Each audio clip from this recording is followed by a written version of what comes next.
আজান দিলে আমাদের লাভটা কি হবে? আজান দিলে লাভ কি?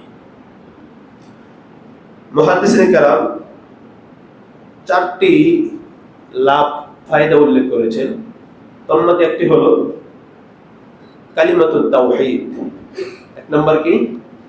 কালিমাতুত তাওহীদ, অর্থাৎ সন্তান সদ্য ভূমিষ্ঠ সন্তানের কানে ভূমিষ্ঠ হওয়ার পরেই তার কানের মধ্যে কি দেওয়া? কালিমাতুত তাওহীদ, আল্লাহ পাকের একত্ববাদের বাণীটা পৌঁছে দেওয়া, আল্লাহ পাকের বরত্বের বিষয়টা পৌঁছে দেওয়া। এটা হলো এক নম্বর, যে আল্লাহ পাক কি সবকিছু চাইতে বড়, আল্লাহু আকবার। দেখেন, আমরা যদিও মসজিদে 5 ওয়াক্ত বলি আল্লাহু আকবার, 5 ওয়াক্ত মিম্বার থেকে আজান দেওয়া হয় আল্লাহু আকবার, এটার মধ্যে বলা হয় কি আল্লাহু আকবার, মানে কি আল্লাহ সবচাইতে বড়। হয়তো অনেকে এর অর্থ জানি না, অথবা অনেকে অর্থ করতে পারে আল্লাহ বড়। আল্লাহ বড় না, এখানে কি শব্দ আছে কি আল্লাহু আকবার, ইসমে তাফজিলের সিগা, যেটা বোঝায় অন্য সবকিছু থেকে বড় বোঝায়, অন্যের তুলনায় বড় বোঝায়, অর্থাৎ আল্লাহ পাক সমস্ত কিছু থেকে বড়। তো হয়তো আমরা এর অর্থ অনেকে জানি না আল্লাহু আকবার অর্থ কি, অথবা জানলেও মসজিদ পর্যন্তই জানি, মসজিদে বাহিরে আর সেটাকে পালন করি না। মসজিদে বাহিরে গেলে আমার নেতা আমার সে আল্লাহর সে বড় হয়ে যায়, আমার বাবা মা আমার আল্লাহর সে বড় হয়ে যায়, হ্যাঁ, আমার মালিক আমার আল্লাহর সে বড় হয়ে যায়। আমি যেখানে থাকি না কেন, যদি এমন কখনো সিদ্ধান্ত আসে যে আল্লাহ এবং আমার মালিকের মধ্যে, আল্লাহ এবং বাবা মার মধ্যে, আল্লাহ আমার নেতার মধ্যে যদি এরকম কোনো সাংঘর্ষিক কোনো বিষয় আসে, তাহলে আমার আল্লাহটাকে প্রাধান্য দিতে হবে, মালিকটাকে বর্জন করতে হবে, কারণ আল্লাহ সবচাইতে বড়। দ্বিতীয় যে বিষয়টি সেটি হলো, যখন একজন সন্তান পৃথিবীতে আসে তখন শয়তান হলো আমাদের চিরশত্রু। পৃথিবীতে 2টি দল রয়েছে, এক হলো শয়তানের দল, আর একটা হলো আল্লাহর দল। শয়তানের দল আর হলো আল্লাহর দল। তো যখন সন্তান পৃথিবীতে আসে তখন সন্তান চায় এই সদ্য ভূমিষ্ঠ বাচ্চাটাকে তার দলে বেরোনোর জন্য, তার দলে নেওয়ার জন্য। কিন্তু আল্লাহ পাক চান আমি সৃষ্টি করেছি, আমার সৃষ্টি, আমার বান্দা, সে আমার দলে থাকুক। এজন্য যখন বাচ্চার কানে আজান দেওয়া হয়, হাদিসে আসছে যেখানে আজান দেওয়া হয় আজানের শব্দ শয়তান সহ্য করতে পারে না, সে বরদাস্ত করতে পারে না। বুখারী বর্ণনায় আসছে, মুসলিমে বর্ণনায় আসছে, যখন আজান দেওয়া হয়, ইদা নুদিয়া, যখন আজান দেওয়া হয়, আকবার শয়তান, শয়তান কি করে? পলায়ন করে। শয়তান সেখানে থাকে না।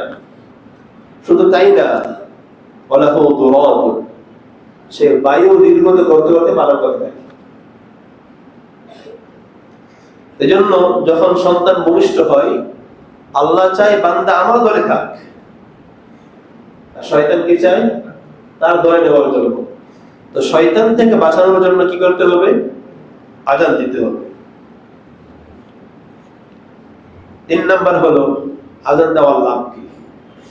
সন্তান যখন ভূমিষ্ঠ হয় তখন আমরা অনেক অপেক্ষায় থাকি, সন্তান কেন কান্না করে না, সন্তান কেন চিৎকার দেয় না, এবং এটাকে আমরা ভালো মনে করে থাকি, কল্যাণকর মনে করে থাকি। কিন্তু আমরা অনেক হয়তো জানি না যে কি জন্য সন্তান চিৎকার দেয়। সন্তানের চিৎকার দেওয়াটাকে আমরা সন্তানের সুস্থতার আলামত মনে করি কিনা, সন্তানের সুস্থ আছে। কিন্তু সন্তান চিৎকার দেয় কেন? সন্তান চিৎকার দেওয়ার কারণ হলো শয়তান যখন তাকে কেউ স্পর্শ করে তখন কি সন্তান চিৎকার দিয়ে ওঠে। কেন? শয়তান সে হলো নাপাক, শয়তান সে কি? নাপাক। আর এই নাপাক জিনিস পবিত্র বাচ্চা সে সহ্য করতে পারে না। 3 নম্বর হাদিসে আছে, বুখারী বর্ণনা আছে, ইস্তাহিল্লু সারিকাতু মিন মাসসি শাইতান, এই শয়তান যে চিৎকার দেয় কি জন্য দেয়? বাচ্চা চিৎকার দেয় কি জন্য দেয়? শয়তানের স্পর্শের কারণে। চতুর্থ আরেকটি ফজিলত হলো আজান দেওয়ার। দেখেন, আমরা যারা আছি বা যারা পৃথিবীতে আসবে। আমাদের প্রথম ঠিকানা কোথায় ছিল? আলমে আরওয়াহ, রূহের জগতে। আমরা সেই রূহের জগৎকে পাড়ি দিয়ে আসছি আলমে বাতান, মাতৃগর্ভে, মায়ের জগতে, মায়ের পেটের জগতে। আমরা সেখান থেকে আসছি পৃথিবীর জগৎ, দুনিয়ার জগতে। এখানে একটি বিষয় লক্ষ্য করুন, যখন আমরা নিজেরা কেউ কোথাও যাই, এমন কোন রাষ্ট্রে যাই বা এমন কোন জায়গায় যাই যেখানে আমার কেউ পরিচিত নেই, অথবা পরিচিত থাকলেও আমি তার অ্যাড্রেস জানি না বা তার সঙ্গে সাক্ষাৎ হয় না, তো যতক্ষণ পর্যন্ত তার সঙ্গে সাক্ষাৎ না হয় বা যদি আমি সেখানে সম্পর্কে পরিচিত না হই, তখন নিজের মধ্যে একটা অস্থিরতা কাজ করে, অস্বস্তি কাজ করে, ঠিক না? আমি অন্য কোনো শহরে গেছি বা অন্য কোনো রাষ্ট্রে গেছি, সেখানে পরিচিত কেউ নেই, তো নিজের মধ্যে একটা অস্বস্তি কাজ করবে। বা সেখানে আছে কিন্তু তার সাথে যতক্ষণ সাক্ষাৎ না হলো তখন অস্থিরতা কাজ করবে। তো ঠিক তদ্রূপ ভাবে সন্তান ছিল আলমের আর ওয়াহের মধ্যে, রূহের জগতে। সেখান থেকে আসলেন মাতৃ গর্ভে, সেখান থেকে আসলো দুনিয়াতে। দুনিয়াতে আসার পর সবকিছু তার অপরিচিত, সবকিছু তার অপরিচিত, তার মধ্যে একটা অস্বস্তি কাজ করে। তো এই অস্বস্তিকে দূর করার জন্য আল্লাহ পাকের জিকির, আল্লাহ পাকের তাকে স্মরণ করে দেওয়া, আল্লাহকে তাকে চিনিয়ে দেওয়া যে তুমি আলমে আরোহাতে ছিলে, আল্লাহ তোমার সাথে ছিল। তুমি মায়ের মাতৃগর্ভে ছিলে, আল্লাহ তোমার সাথে ছিল। এখন যখন দুনিয়াতে আসছো তখনও আল্লাহ তোমার সাথেই আসছে, সুতরাং অস্থির হওয়ার কোনো কারণ নেই। আমরা জানি যখন যখন কোনো বান্দা আল্লাহ পাকের জিকির করে, জিকিরের মাধ্যমে বান্দার অন্তরে প্রশান্তি লাভ করে। যখন বান্দা জিকির করে, জিকিরের মাধ্যমে বান্দা কি হয়? তার অন্তরে প্রশান্তি লাভ করে থাকে। এই কথাটি আল্লাহ পাক সূরা রাদের 28 নং আয়াতে বলেন, আলা বিযিকরিল্লাহি তাতমাইন্নুল কুলুব। হে পৃথিবীবাসী, আল্লাহ পাকের জিকিরের মাধ্যমে তাতমাইন্নুল কুলুব, অন্তর কি হয়ে যায়? প্রশান্ত হয়ে যায়, অন্তরের অস্থিরতা দূর হয়ে যায়। যে সন্তান যখন পৃথিবীতে আসবে, আজান এটা আল্লাহ পাকের একটা জিকির, আজান এটা আল্লাহ পাকের একটা জিকির, আজান আল্লাহ পাকের একটা জিকির। তো যখন সন্তানের কানে আজান দেওয়া হয় তখন তার মনটাও প্রশান্ত লাভ করে। সন্তানের আরেকটি হক হলো, সন্তান যখন পৃথিবীতে আগমন করবে তখন তার আকিকা দেওয়া। কি দেওয়া? আকিকা দেওয়া। যদি ছেলে হয় 2টি, মেয়ে হলে 1টি, এটি পালন করা সুন্নাহ। এবং এটি হতে হবে 7ম দিনে। 7ম দিন দেওয়াটা উত্তম। যদি তা না হয় তাহলে 14তম দিন, তা না হলে 21তম দিন। আর যদি তাও না হয় তাহলে জীবনে একবার দিলেও চলবে। উত্তম হলো, সুন্নাহ হলো 7ম দিনে দেওয়া। আকিকার গুরুত্ব অনেক। বিশ্বনবী সাল্লাল্লাহু আলাইহি ওয়াসাল্লাম নিজেও আকিকা দিয়েছেন। আল্লাহ নবী বলেন, আক্কা রাসূলুল্লাহ সাল্লাল্লাহু আলাইহি ওয়াসাল্লাম ইয়া হাসান। তিরমিজি বর্ণনা যে নবীজি যে কি করেছেন, হযরত হাসান রাদিয়াল্লাহু পক্ষ থেকে আকিকা দিয়েছেন। এখন যদি কেউ মনে করেন যে কারো দাদা বা নানা নাতির পক্ষ থেকে আকিকা করবে, সেটাও করতে পারে। দলিল কি? রাসূলের হাদিস। কিন্তু এখানে আবার ভুল ব্যাখ্যা নিয়েন না যে রাসূল তো কি করছে, নাতির পক্ষ থেকে অর্থাৎ নানা আদায় করে দিয়েছে, এখন সবকিছু কি নানার উপর চাপিয়ে দেবে, এমন না। সবকিছু কি নানার উপর চাপিয়ে বিষয়টা এমন না। হ্যাঁ, যদি আদায় করে তাহলে আদায় হয়ে যাবে।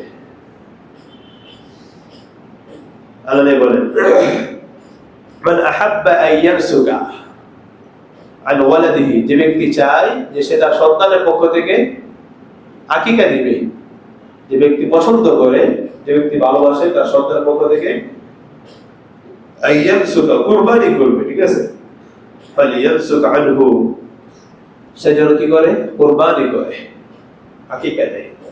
আনিল গুলামি শাতান, যদি গোলাম হয়, পুত্র সন্তান হয় তাহলে 2টি, ওয়া আনিল জারিয়াতান শাত, আর যদি কন্যা হয় তাহলে 1টি।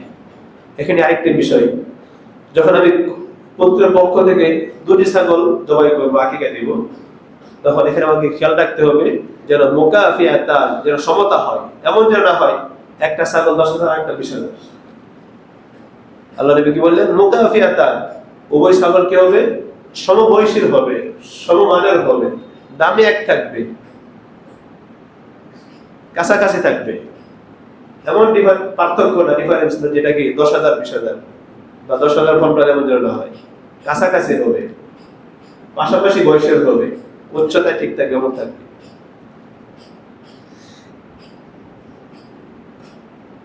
আল্লাহ, আকিকা এটা সন্তানের হক, আকিকা সন্তানের হক। আল্লাহ নবী বলেন আল আকিকাতু মুরতাহানুন, আল আকিকাতু মুরতাহানুন, আকিকা হলো সন্তানের পক্ষ থেকে একটা দায়বদ্ধতা। আকিকা সন্তানের পক্ষ থেকে কি পিতার উপর দায়বদ্ধতা। যদি কেউ আকিকা না করে সামর্থ্য থাকা সত্ত্বেও, তাহলে সে সন্তানের কাছে দায়বদ্ধ থাকবে। এই হাদিসের চমৎকার একটি ব্যাখ্যা দিয়েছেন দুজন মুহাদ্দিস। একজন হলেন মোল্লা আলী কারি রহমতুল্লাহ আলাইহি, যিনি বুখারী শরীফের শারহ ব্যাখ্যাদাতা। তিনি বলেন, যদি কোনো সন্তানের আকিকা না দেওয়া হয়, তাহলে বাবা মা সন্তানের মাধ্যমে আল্লাহ পাক তাকে যে উপকার দান করে থাকেন সেটা থেকে বঞ্চিত হবে। যদি কোনো বাবা মা সামর্থ্য থাকা সত্ত্বেও সন্তানের আকিকা না দেয়, তাহলে সন্তানের পক্ষ থেকে যে কল্যাণ, যে উপকারিতা, সেটা থেকে বঞ্চিত হবে, কারণ সে সন্তানের হক আদায় করে নেয়। এটা হলো মোল্লা আলী কারি রহমাতুল্লাহের ব্যাখ্যা। আরেকটি ব্যাখ্যা হলো ইমাম আহমদ ইবনে হাম্বল রহমতুল্লাহ আলাইহি, তিনি বলেন, যেহেতু আকিকা হলো সন্তানের উপর একটা দায়বদ্ধতা, সন্তানের পক্ষ থেকে পিতামাতার উপর একটা দায়বদ্ধতা, যেহেতু পিতামাতা সামর্থ্য থাকা সত্ত্বেও সে আদায় করে নাই, সুতরাং কাল কিয়ামতের দিন ওই সন্তান তার জন্য সুপারিশ করবে না। ওই সন্তান কাল কিয়ামতের দিন তার জন্য কি করবে না? সুপারিশ করবে না। এজন্য আরো আলোচনা আছে, ইনশাআল্লাহ পর্যায়ক্রমে ধারাবাহিক আলোচনা হবে। যতটুকু হয়েছে আমাদের প্রত্যেকে তার উপর আমল করার তৌফিক দান করুন, যারা সুন্নাত পরিবার শুরু করে।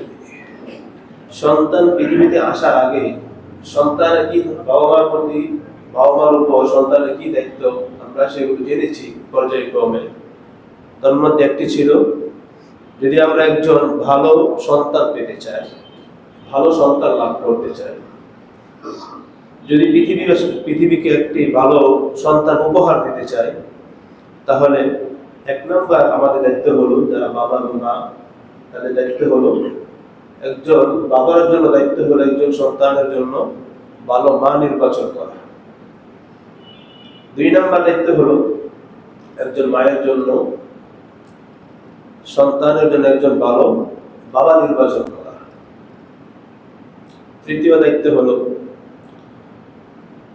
যে সন্তান পৃথিবীতে আগমন করবে, সন্তান পৃথিবীতে আসার আগ থেকে মৃত্যু পর্যন্ত সন্তানের নিরাপত্তা সুরক্ষা দেওয়া। সন্তানের নিরাপত্তা, আমার আপনার শত্রু, যে সন্তান পৃথিবীতে আগমন করবে তার চিরশত্রু শয়তান থেকে সন্তানকে সুরক্ষা দেওয়া। 4র্থ দায়িত্ব ছিল,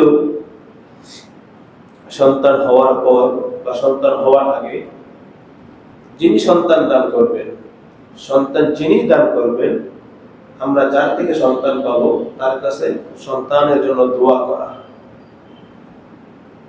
এ হলো 4র্থ হক। 5ম হক হলো, সন্তান পৃথিবীতে আসার পর শুকরিয়া আদায় করা। কি করা? শুকরিয়া আদায় করা।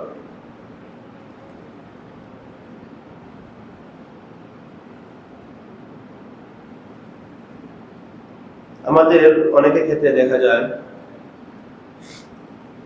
যে সন্তান ছেলে হলে খুশি হয়, আবার মেয়ে হলে অসন্তুষ্ট হয়। সন্তান ছেলে হোক বা মেয়ে হোক, সেটা কার দান? আল্লাহ পাকের দান। কালো হোক বা সুন্দর হোক, কার দান? আল্লাহ পাকের দান। আমাদের অভ্যাস হলো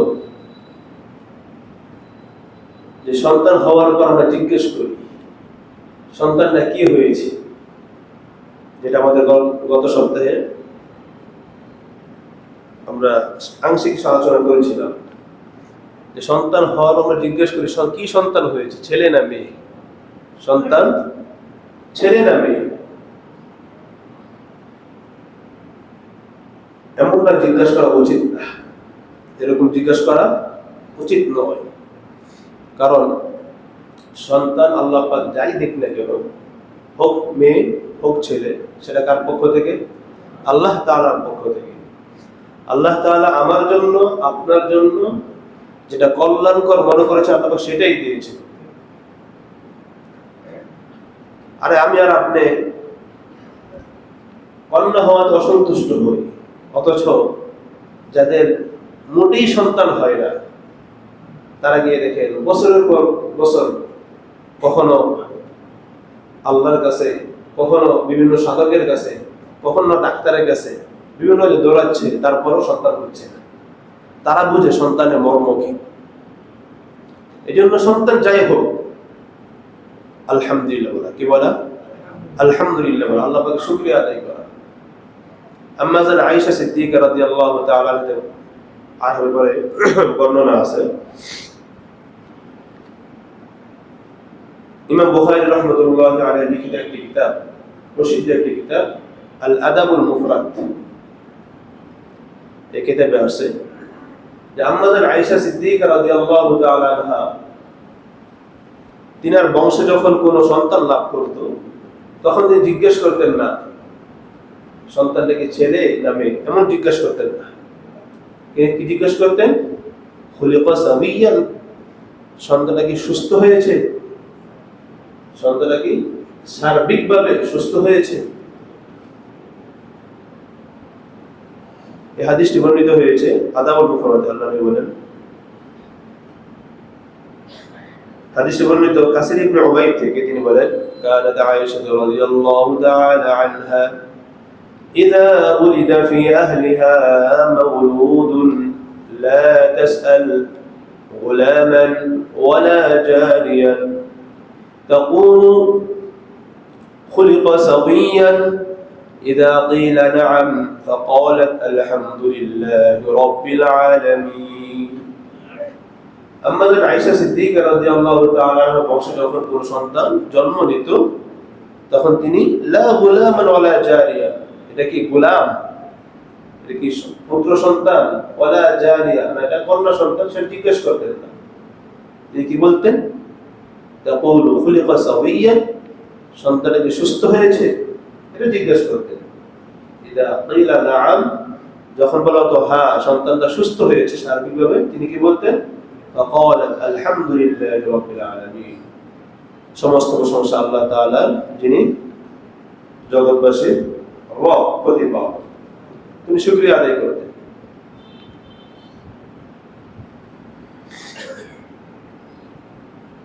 এজন্য সন্তান যাই হোক আমাদের কি করতে হবে? আল্লাহ পাকের শুকরিয়া আদায় করতে হবে।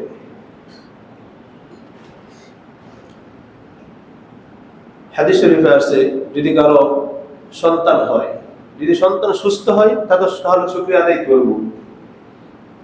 যদি সন্তান কি হয়, মৃত হয় বা অল্প বয়সে মারা যায়, তখন কি করব? তখন আল্লাহ তাআলার কাছে শুকরিয়া আদায় করা মানে ধৈর্য ধারণ করা। কি করা? ধৈর্য ধারণ করা।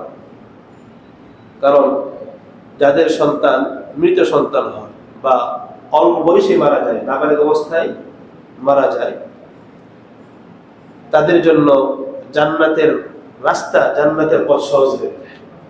অর্থাৎ ওই সন্তানকে কেন্দ্র করে সে জান্নাতে যেতে পারবে। এই জন্য 4 শ্রেণীর ব্যক্তি সৌভাগ্যবান, 4 প্রকার সন্তানের বাবা মা সৌভাগ্যবান। তার মধ্যে এক প্রকার হলো যে সকল বাবা মার সন্তান অল্প বয়সে মারা যায়, নাবালিক অবস্থায় মারা যায়, তারা সৌভাগ্যবান। তো বলতেছিলাম আমাদের মাঝে একটা কথা রয়েছে, সেটা কি, যে সন্তান হলে জিজ্ঞেস করি ছেলে না মেয়ে, এটা উচিত নয়। কন্যা সন্তান আল্লাহ পাকের বড় নিয়ামত। এই কন্যা সন্তান যখন আজ থেকে ১৫০০ বছর পূর্বে যখন জন্ম নিত, অর্থাৎ যেই সময়টাকে বলা হতো আইয়ামে জাহিলিয়া, মূর্খতার যুগ, যদিও তারা নিজেদেরকে দাবি করত শিক্ষিত সমাজ, সভ্য সমাজ, ভদ্র সমাজ দাবি করত ইসলাম আসার পূর্বে, তো তাদের মধ্যে একটা প্রথা ছিল, সন্তান হলেই যদি পুত্র সন্তান হতো খুশি হতো, আর যদি কন্যা সন্তান হতো তখন এই কথা কাউকে বলতো না, বরং যতদূর সম্ভব লোকালয় থেকে, মানুষ থেকে নিজেকে আড়াল করত।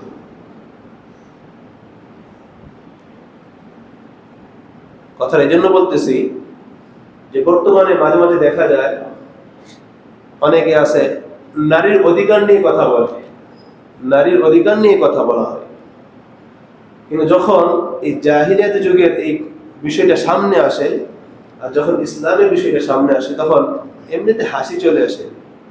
কেন?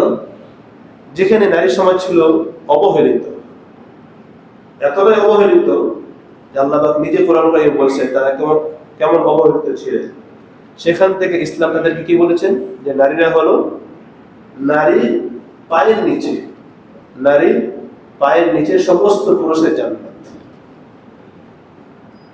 নারীর পায়ের নিচে সমস্ত পুরুষের জান্নাত। ইসলাম একজন নারীকে কোথায় কোথায় নিয়ে গেল।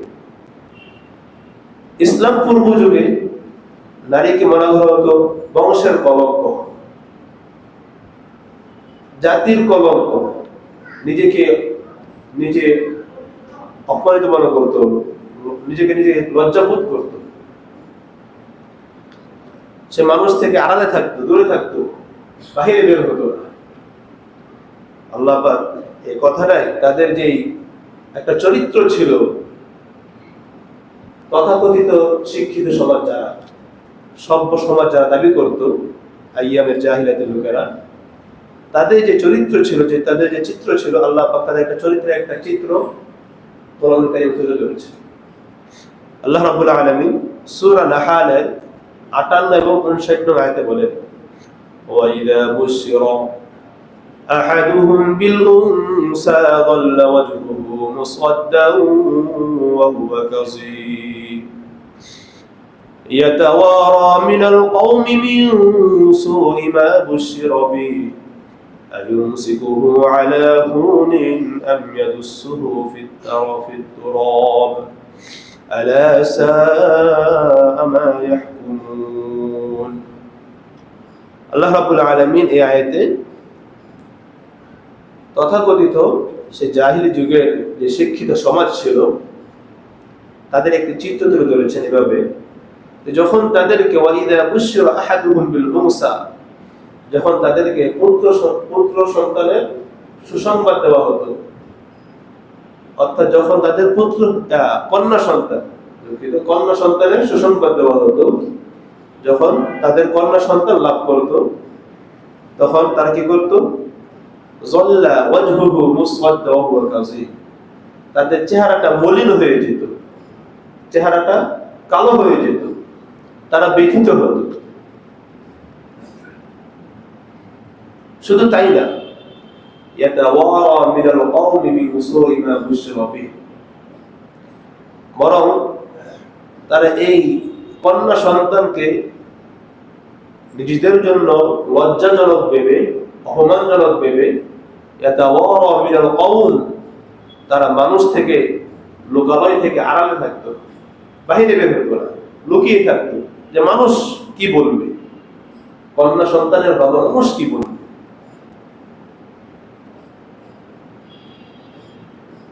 আর যদি কন্যা সন্তান রেখেও দিত, তখন তারা চিন্তায় পড়ে যেত, ভাবতো কি করবে, আইয়ুমসিকুহু আলা হুনি আম ইয়াদুসসুহু ফিত তুরাব। আমি কি এই লজ্জা অপমান নিয়ে কন্যা সন্তানকে রেখে দিব, আম ইয়াদুসসুহু ফিত তুরাব, নাকি মাটিতে পুঁতে ফেলব। সূরা নাহল 58 এবং 59 আয়াত।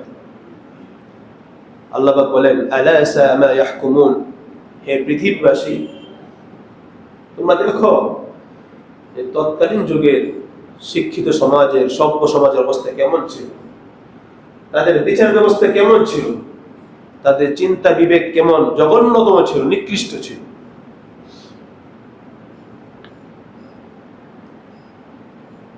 তাহলে সন্তান পুত্র হোক বা কন্যা হোক, শুকরিয়া আদায় হবে কার? আল্লাহ পাকের।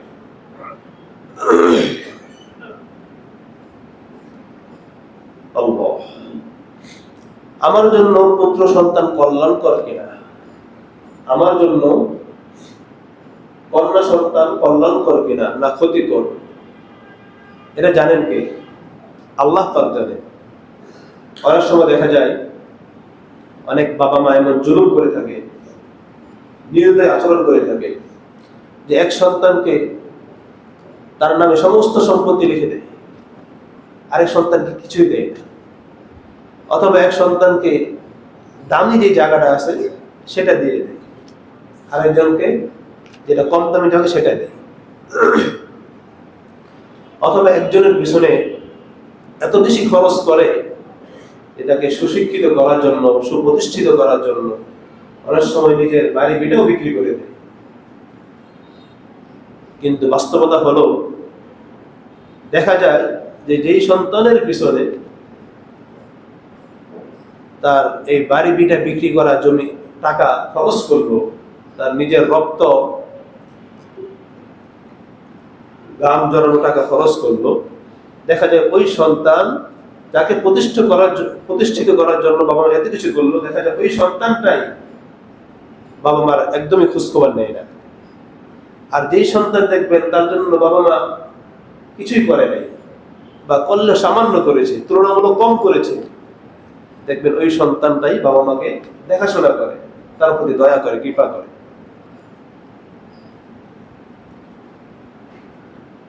আল্লাহ পাক এই বিষয়টা বলতে চাচ্ছেন যে সন্তান কোনটা আমার জন্য উপকারী, মেয়ে না কন্যা, পুত্র না কন্যা, কোনটা আমার জন্য উপকারী।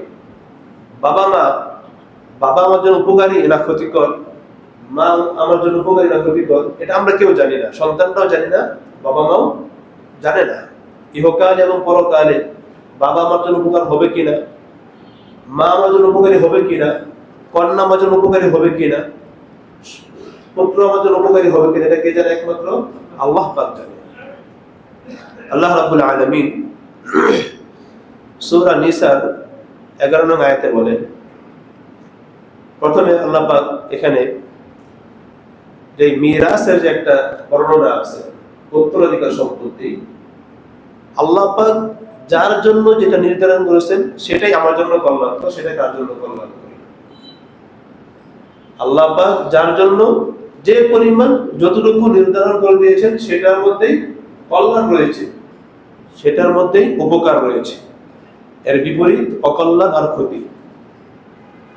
আল্লাহ রাব্বুল আলামিন বলেন, আবাউকুম ওয়া আবনাউকুম লা তাদরুন আইয়ুহুম আকরাবু লাকুম নাফআ ফরিইদাতান মিনাল্লাহ ইন্নাল্লাহা কানা আলীমান হাকীমা।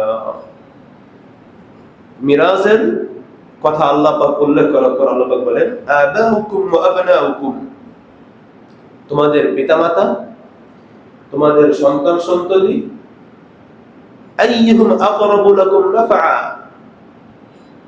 কে বেশি উপকারী হবে? আমার মা আমার জন্য বেশি উপকারী, না আমার বাবা আমার জন্য বেশি উপকারী, আমার মেয়ে আমার জন্য বেশি উপকারী, না আমার পুত্র আমার জন্য বেশি উপকারী? এটা আমরা কেউ জানি না। লা তাদরুন, তোমরা জানো না। আল্লাহ পাক নিজে বলছেন তোমরা জানো না। আকরাবু লাকুম নাফআ, কে বেশি উপকারী আমরা কেউ জানি না। জানেন কে? আল্লাহ পাক জানেন। ইন্নাল্লাহা কানা আলিমান হাকীমা, আল্লাহ তাআলা হলেন সর্বময়, জ্ঞানী এবং প্রজ্ঞা। তো সুতরাং আল্লাহ পাক আমাদের জন্য, যার জন্য পুত্র সন্তান কল্যাণ আল্লাহ তাকে পুত্র সন্তানই দান করে থাকে, যার জন্য কন্যা সন্তান কল্যাণ আল্লাহ তাকে কন্যা সন্তানই দান করে থাকে। তো আল্লাহ পাক যাই দেখলে কেন শুকরিয়া আদায় করব কার? আল্লাহ রাব্বুল আলামিনের। আল্লাহ পাক এই বিষয়টি আরো স্পষ্ট করতেছেন সূরা বাকারা 216 আয়াতে। আল্লাহ পাক বলেন, وعسى أن تكرهوا شيئا وهو خير لكم وعسى أن تحبوا شيئا وهو شر لكم والله يعلم وأنتم لا تعلمون। আল্লাহ রাব্বুল আলামিন পৃথিবীবাসীকে যার জন্য যা নির্ধারণ করেছেন তার মধ্যেই কল্যাণ, তার মধ্যেই উপকার, তার মধ্যেই কামিয়াবি। আমাদের অনেক সময় এমন হয় যে আমার কাছে মনে হয় হয়তো ওই বিষয়টা এমনটা হলে ভালো হতো। আল্লাহ পাক দিয়েছেন একরকম, কিন্তু আমার চাহিদা কি অন্যরকম। আল্লাহ পাক দিয়েছেন একরকম, কিন্তু আমার মনে চাহিদা অন্যরকম। যে আল্লাহ পাক আমাকে এটা দিয়েছেন, কিন্তু ব্যক্তি পছন্দ হলো যে ওটা হলে সম্ভবত ভালো হতো। আল্লাহ পাক বলেন, হয়তো তোমাদের নিকট কোন একটা বিষয় অপছন্দনীয় হতে পারে, তোমরা ওটাকে অকল্যাণকর মনে করতে পারো, কিন্তু আমি আল্লাহ তো জানি কোনটা তোমার জন্য কল্যাণকর।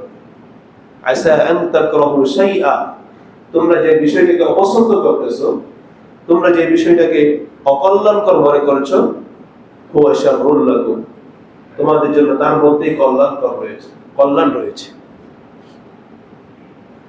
وعسى أن تحبوا شيئا وهو شر لكم, আর তোমরা যে বিষয়টাকে কল্যাণকর মনে করছো, পছন্দ করছো, যে এটা হলে ভালো হতো সম্ভবত, আল্লাহ পাক বলেন আমি তো জানি হুয়া শাররুল লাকুম, আসলে তার মধ্যে কল্যাণ নয়, বরং কল্যাণ আমি যা দিয়েছি তার মধ্যেই কল্যাণ। তোমরা যেটাকে কল্যাণকর ভাবছো সেটার মধ্যে অকল্যাণ রয়েছে। আল্লাহু ইয়ালামু ওয়া আনতুম লা তা'লামুন, আল্লাহ পাক জানেন কিন্তু তোমরা জানো না। আল্লাহ, এই ছিল সন্তানের একটি হক। সন্তানের আরেকটি হক হলো, সন্তান যখন পৃথিবীতে জন্ম লাভ করবে, জন্ম নেওয়ার সাথে সাথে সন্তানের কানে আল্লাহ রাব্বুল আলামিনের তাওহীদ, একত্ববাদের বাণী, আল্লাহ পাক যে বড়, তিনি যে সবচাইতে বড়, এই কথাটা সন্তানের কানে পৌঁছে দেওয়া। আল্লাহ পাক কি না পারেন দেখেন। আল্লাহ পাক হয়তো আমাদের প্রতি রহম করেছে বলে আমরা এখন বেঁচে আছি, ঠিক না? এই জুমার আগে, জুমার পূর্ব মুহূর্তে, এখানে নতুন করে বলতে হবে না, প্রত্যেকেই জানি, যদি আল্লাহ পাক রহম না করতেন তাহলে যেভাবে আল্লাহ পাক একটা ঝাঁকুনি দিয়েছেন সম্ভব ছিল না বেঁচে থাকা। এটা হলো কেন? এটা কেন হলো? এটা আমাদের কৃতকর্মের ফল, আমাদের ফসল। আল্লাহ পাক সূরা রুমের মধ্যে স্পষ্ট বলে দিয়েছেন, যাহারাল ফাসাদু ফিল বাররি ওয়াল বাহর বিমা কাসাবাত আইদিন নাস লিইউযীকাহুম। এই জলস্থলে যা কিছু ঘটে, যত বিপদ আসে, যত ঘূর্ণিঝড় আসে, যত ভূমিকম্প আসে, যত মহামারী আসে, এটা আল্লাহ পাকের কোনো দোষ না, এটা আমাদের দোষ। আমাদেরকে সতর্ক করার জন্য আল্লাহ পাক দেখাতে চাচ্ছেন এটা হলো তোমাদের কৃতকর্মের ফসল, তোমরা সতর্ক হয়ে যাও, তোমরা সাবধান হয়ে যাও। আমরা যেমন করবো আল্লাহ তোমাদের জন্য তাই দুনিয়াতে ঘটাবে। হয়তো আমরা বেঁচে গেছি, নবীজি দোয়া করেছিলেন, মনে আছে তো, বলেছিলাম আল্লাহ আমার এই উম্মতকে ধ্বংস করে দিও না, সকলে ধ্বংস করে দিও না, একেবারে শেষ করে দিও না। যেটা করা হতো আগেরকার উম্মতদেরকে। অন্যায় করেছে, অপরাধ করেছে, যখন তখন সে পাথর হয়ে গেছে। যে অবস্থায় অন্যায় করেছে সেই অবস্থায় সে মূর্তি হয়ে গেছে। সেভাবে পরের দিন গেটের মধ্যে লেখা থাকতো যে অমুকের ছেলে অমুকের মেয়ে অপকর্ম করেছে, তারা দেখতে পেতেন। সেই জন্য আমরা এরকম বহু অন্যায় করি, অপরাধ করি, যেটা আমি নিজেই জানি, অন্য কেউ জানে না। কিন্তু জানেন কে? তো যেই গুনাহ অন্য কেউ জানে না, সেটা অন্য কাউকে না জেনে কাকে তওবা করা দরকার? আল্লাহর কাছে তওবা করবে। কারণ গুনাহ প্রকাশ করাটাও গুনাহ, কোন গুনাহ প্রকাশ করাটাও গুনাহ। একটা গুনাহ আমি করলাম, সেটা আমি প্রকাশ করে দিলাম, হতে পারতো আল্লাহ পাক আমাকে গোপনে গুনাহ করেছি, আল্লাহ পাক এমন হতে পারতো আমাকে আল্লাহ পাক গোপনে মাফ করে দিতেন। কিন্তু যখন আমি অন্য কাউকে বললাম, তখন সেটা কি হয়ে গেল? সাক্ষী হয়ে গেল। বলতেছিলাম আল্লাহ পাক আমাদেরকে রহম করেছেন বলে আমরা কি বেঁচে আছি। আর না হয় আল্লাহ পাক যেই জাগুনে দিয়েছিল, আমরা কেউ বাঁচার কোনো শক্তি আমাদের ছিল না। এই কথাই বলতে চাচ্ছি, আল্লাহু আকবার। সন্তান যখন পৃথিবীতে আসবে, তখন তার কাছে এই কথাটা বলে দেওয়া যে তুমি যত বড় ক্ষমতাশীল হও না কেন, যত শক্তিধর হও না কেন, যত প্রভাবশালী হও না কেন, আল্লাহকে সবচাইতে বড়। তিনি মুহূর্তের মধ্যে কিসের নমরুদ, কিসের ফেরাউন আর কিসের কি, মুহূর্তের মধ্যে আল্লাহ পাক তাকে শেষ করে দিতে পারেন না? পারেন।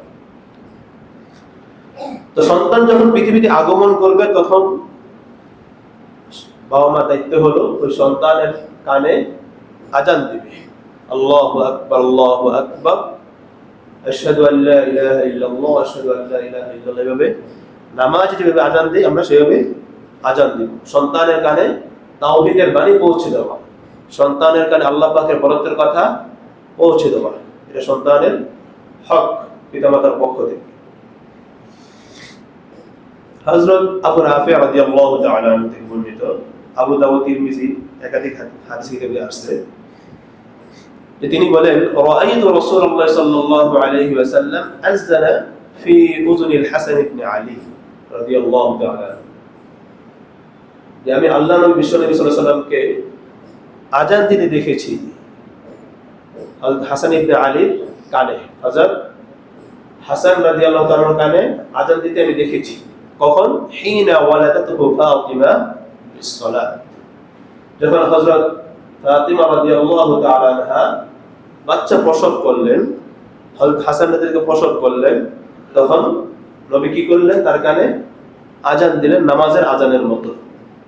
তাহলে পিতামাতার পক্ষ থেকে একটা দায়িত্ব কি? সন্তানের কানে আযান দেওয়া। এখানে আরেকটি বিষয় হলো যে আমরা অপেক্ষায় থাকি যে কখন ইমাম সাহেব আসবে আযান দিবে, কখন খতিব সাহেব আযান দিবে। না, আমরা প্রত্যেকেই, আমরা যদি মুসলমান হয়ে থাকি, তাহলে মুসলমানের একটা হলো তাকে আযান 1 মাস শিখতে হবে। কারণ সব জায়গায় ইমাম খতিব থাকবে না। এমনও পরিস্থিতি হতে পারে গভীর রাত্রিতে আপনি হাসপাতালে আছেন, বা এমন এলাকা আছেন যেখানে ইমাম সাহেব বহু দূরে, সেখানে পাবেন কোথায়? এজন্য প্রত্যেক বাবা মা আযান শিক্ষা করা উচিত। যদি বাবা মা না পারেন, তাহলে যারা আত্মীয় তাদেরকে দিয়েও চলবে, সমস্যা নেই। কিন্তু হুজুর অপেক্ষা করা, হুজুর আসলে আযান দিবে, বিষয় এমন না। বরং নিজেই কি দেওয়া? নিজের আযান নিজেই দেওয়া, নিজের সন্তানের আযান নিজেই দেওয়া। আবার এত জোরে না, হালকা আওয়াজে। আল্লাহু আকবার।